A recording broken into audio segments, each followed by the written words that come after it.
Welcome to this edition of the Click and Pledges Fundraising Command Center podcast, where we talk the why, the what, and the how in the Click and Pledges ecosystem. And this is the why series. This is where we really get into the deep human behaviors, the cognitive science behind what actually drives successful, sustainable fundraising. Today, we're looking at something that I think challenges one of the biggest assumptions in nonprofit communication. And that's the belief that, efficiency and raw data are the real keys to engagement. Right, the numbers. The numbers. So we're asking a pretty big question today, one that has immediate, practical implications for your next appeal. What is the most durable form of human communication? What knowledge truly stands the test of time? And that answer is so critical for you, the effective fundraiser. We really recommend that your fundraising has to align with the fundamental way the human brain values and retains information. If you don't, you're just fighting an uphill battle. You're always fighting an uphill battle. So today, we're diving into the proof, really, that data expires, but stories survive.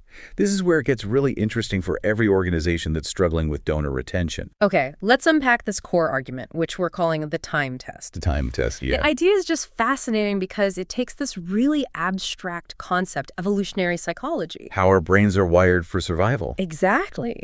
And it makes it so concrete, it gives us a measurable benchmark for what our brains actually find valuable, and that is durability. It is. We suggest that if you want to understand what the human brain actually values, you shouldn't look at a survey from last week. No. Or even 5 years ago. You have to look at what knowledge has survived for the last 2, maybe even 3,000 years. Okay. That's the knowledge that persists across cultures, across languages.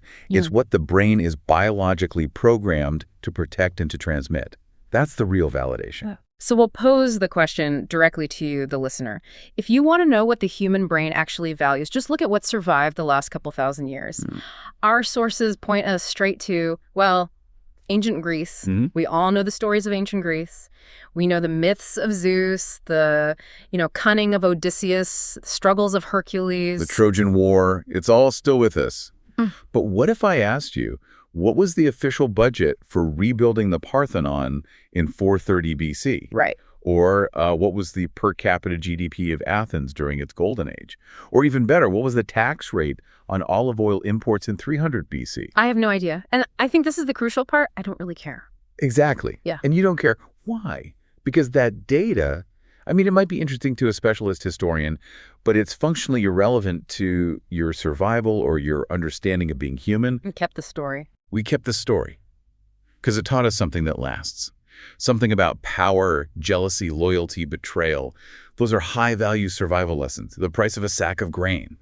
That's low-value expiring data.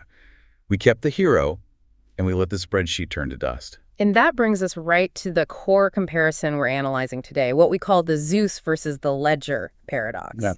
Let's dive into the actual archaeological evidence for this, starting with the ledger. So when archaeologists dig up the earliest written records from, say, ancient Mesopotamia, Sumeria, what do they find? I'm guessing not epic poems? Not at all. They find thousands of clay tablets, some of the very first human writing. And you know what they are? They're accounting records. Seriously. Receipts for barley, inventories of sheep, tax records, the cost of milk. So are we gathered here 5,000 years later, reciting the Sumerian milk ledger to each other? Of course not. They are boring. They're dusty artifacts in a museum. Yeah. They were data points that expired the second the transaction was over. They required this huge mental effort to recall because they carry zero emotional weight. Zero. But on the other hand... On the other hand, you have the Odyssey, passed down orally for generations before anyone even wrote it down. You have the stories of Zeus and Hercules. We tell these stories to our children 3,000 years later. They're everywhere. Movies, books. Everywhere. They persist because they are, in effect, self-replicating information. They just travel. So that difference is the key insight here, the stickiness, right? The durability. The ledger fails the time test because it's just high-load, low-emotion data. Well, the myth is the complete opposite. It's encoded with conflict, emotion, universal values. It survives because it travels effortlessly from brain to brain through time. It takes almost no effort to remember because it engages the parts of our brain built for empathy, for memory, for social connection. Storytelling is the technology we invented to pass on complex social data. And we can see this today. I mean, we can use what we call the parenting analogy to connect this. It's the most ancient form of communication we have, really, passing on survival knowledge. Think about your own behavior. When you tuck your kids in at night, what do you read them? You're not holding a family meeting to review the quarterly household budget. No. Or reading them a spreadsheet on the cost of a gallon of milk in 1990 versus today. That would be completely absurd. It's absurd. You tell them stories. You read them fairy tales, legends, things that happened in your own family. And why? Because you want to pass down values, courage, honesty, kindness. Exactly. How to deal with threats. Stories are the most durable containers for those big, important lessons. We prioritize the myth over the ledger because the myth teaches us how to survive. So if we accept that this is just the natural, biologically driven way we communicate what's essential, then the challenge for fundraising becomes crystal clear. Yes, it does. What does this all mean for you as a fundraiser? It raises a really important, maybe uncomfortable question. Why, when we turn to our donors, do we stop being these wise parents and storytellers and start acting like accountants? Oh, that's a great question. Why do we shift from the language of Zeus of myth and meaning to the language of the ledger? Line items, cost efficiency. We send them the receipt, and then we expect them to feel the passion we feel for our hero's journey. It's a total disconnect. It's a massive disconnect. And we recommend a fundamental shift away from that, away from communicating your internal needs and toward communicating this external heroic transformation.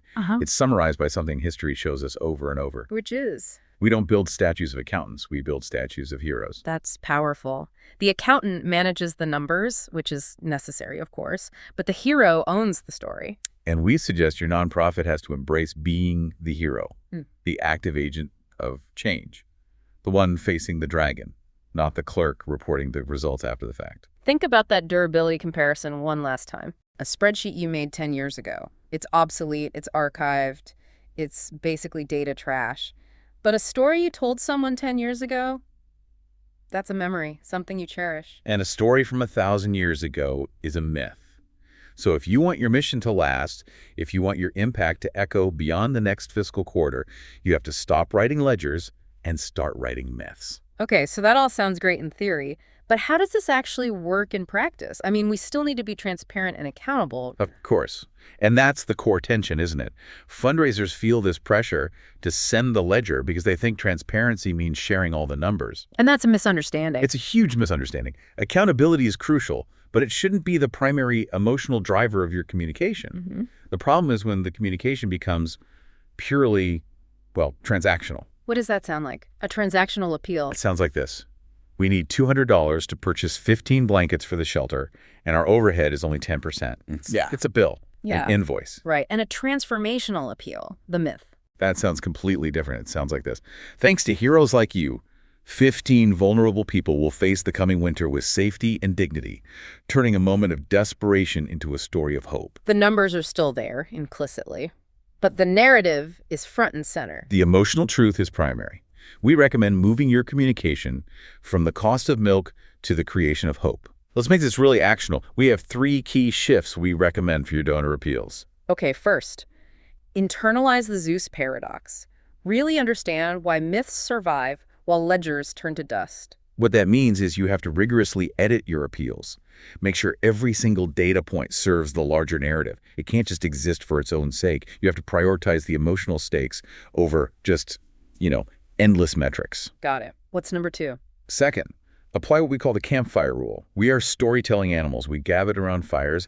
And the people around your fire, your segmented donor list, they need the right story told in the right way.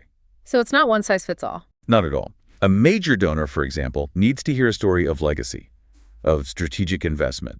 They're the founding gods of Olympus, so to speak. Okay, and a first-time online donor. They need a story of immediate, tangible impact. They are the single hero slaying the immediate threat.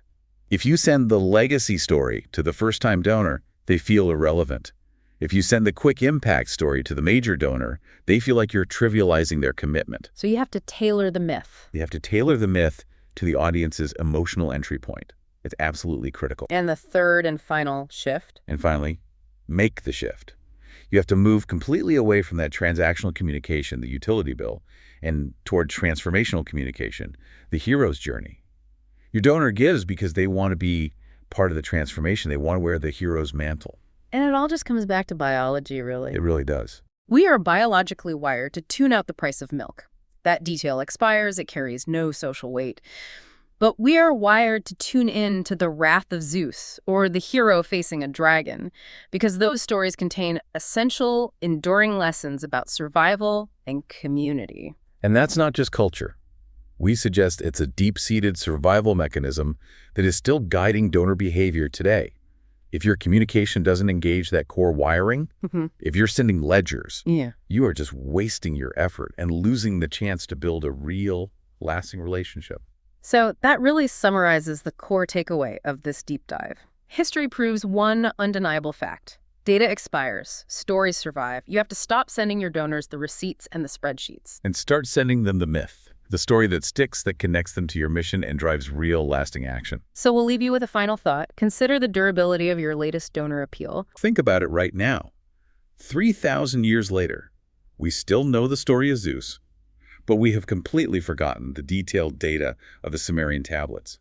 Which one are you sending your donors? Are you building a hero or just balancing a sheet? For more information about this and all Click and Pledge products, we want to make sure you visit clickandpledge.com and request for a one-on-one training or demo. Whether you're a client already or just curious about our platform, just ask us.